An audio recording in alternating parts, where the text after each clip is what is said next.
Assalamualaikum warahmatullahi ta'ala wabarakatuh. Alhamdulillah kita bertemu kembali dalam pembelajaran daring pendidikan agama Islam dan budi pekerti. Pada hari ini kita akan mempelajari tentang berwudu, tentang tata cara atau praktek berwudu, serta tentunya terlebih dahulu kita akan mempelajari teorinya atau ilmunya. Baiklah anak-anak kelas 2 yang berbahagia, kita buka pembelajaran pada pagi hari ini dengan bacaan basmalah. Bismillahirrahmanirrahim.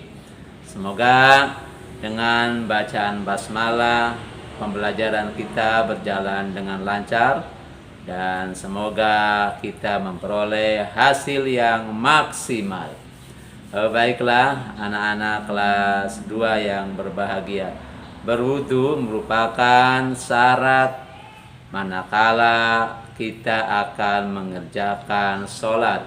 Maka ini sangat penting kamu pelajari, sangat penting kamu pahami. Kamu harus bisa berwudu. Kenapa? Karena orang tidak bisa berwudu maka dia tidak bisa sholat. Artinya seseorang yang sholat tanpa berwudu maka sholatnya tidak sah.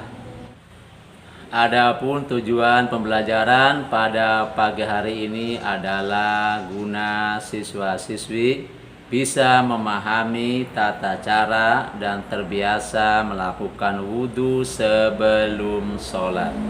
Anak-anak, kenapa kita harus berwudu?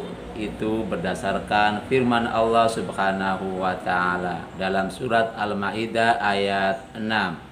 Allah Subhanahu wa Ta'ala berfirman, Ya ayyuhalladzina amanu idza qumtum ila sholati faghsilu wujuhakum wa aydiyakum ilal marafiq wamsahu biru'usikum wa arjulakum ilal ka'bain. Artinya, wahai orang-orang yang beriman, manakala engkau hendak sholat maka basuhlah wajah kalian dan basuhlah kedua tangan kalian sampai siku-siku dan usaplah sebagian rambut kalian serta basuhlah kaki kalian sampai mata kaki. Berwudu itu ada syarat sahnya. Artinya wudu bisa sah manakala kamu memenuhi syarat-syarat tersebut.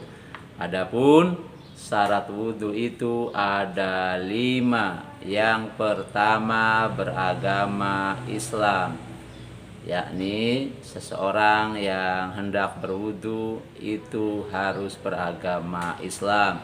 Seorang yang tidak beragama Islam yang melakukan wudu maka wudunya tidak memenuhi syarat. Yang kedua adalah mumayyiz. Mumayyiz itu adalah dewasa. Artinya sudah bisa membedakan mana yang baik dan mana yang tidak baik. Kemudian yang ketiga, tidak berhadas besar. Berhadas besar adalah sesuatu atau hal-hal yang mewajibkan seseorang mandi besar. Nanti dalam pembelajaran yang lain, mungkin di kelas-kelas yang lebih tinggi ada pelajaran tentang mandi besar. Kemudian yang keempat, menggunakan air yang suci dan mensucikan. Wudu tentu menggunakan air dan airnya harus suci, tidak boleh ada najis di dalamnya. Air hujan boleh digunakan wudu karena air hujan adalah air yang suci, air sumur, air kali, atau jenis-jenis air yang lain yang tidak tercampur dengan najis, yakni air yang suci mensucikan. Kemudian yang kelima, tidak ada penghalang yang menghalang-halangi sampainya air pada anggota yang wajib dibasuh. Penghalang itu bisa berbentuk cat, ya, cat minyak umpama yang ada di tanganmu. Manakala kamu menyiram atau membasuh tangan karena ada cat minyak sehingga terhalang sampainya air ke kulit anggota tubuh yang wajib dibasuh, maka wudumu tidak memenuhi syarat.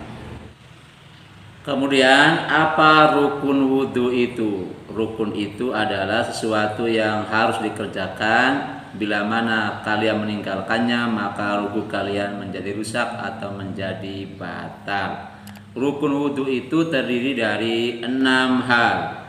Yang pertama adalah niat. Niat itu adalah maksud hati kamu mengerjakan wudu. Niat itu sebaiknya dilafalkan dalam kalimat atau menggunakan lisan. Apa niatnya? Nawaitul wudu'a li raf'il hadasil asghari lillahi ta'ala. Saya bermaksud berwudu untuk menghilangkan hadas kecil karena ingin mendekat kepada Allah Subhanahu wa taala. Itu yang pertama, niat. Yang kedua, membasuh wajah. Wajah adalah bagian yang paling atas dari tubuh anggota tubuh kita. Ya, ini adalah wajah kita. Wajah kita ada yang berbentuk oval, ada yang berbentuk bulat. Ya, wajah itu dalam berwudu harus dibasuh, disiram 3 kali ya, dari atas ke bawah. Kemudian yang berikutnya, yang ketiga adalah membasuh tangan sampai siku-siku. Ini membasuh tangan sampai siku-siku. Kemudian yang keempat, mengusap sebagian kepala. Sebagian kepala maksudnya adalah rambut. Mengusap sebagian rambut.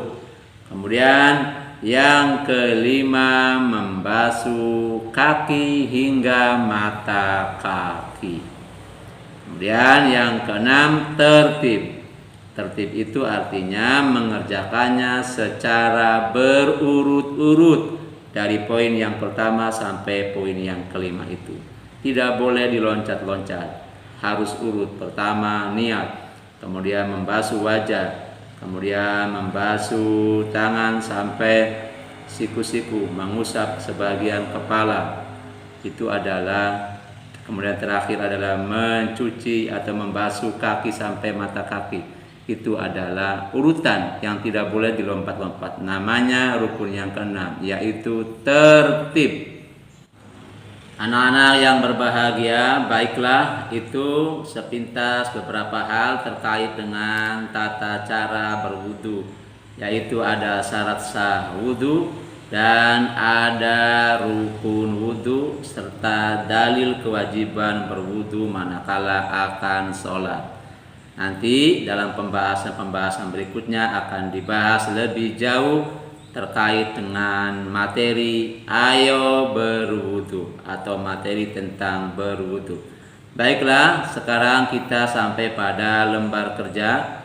Lembar kerjanya untuk pada pagi hari ini saya akan memberikan pertanyaan, 3 pertanyaan. Yang pertama, tulislah ayat yang mewajibkan kita berwudu manakala akan sholat. Kemudian yang kedua, sebutkan syarat sah berwudu. Kemudian yang ketiga, sebutkan rukun berwudu. Oke, anak-anak yang berbahagia, silakan dikerjakan lembar kerjanya. Nah, semoga kalian bisa mengerjakan dan kita akhiri pembelajaran pada pagi hari ini dengan mengucap alhamdulillahirabbil alamin. Semoga bermanfaat. Billahi taufiq wal hidayah wa ridha wal inayah. Wassalamualaikum warahmatullahi taala wabarakatuh.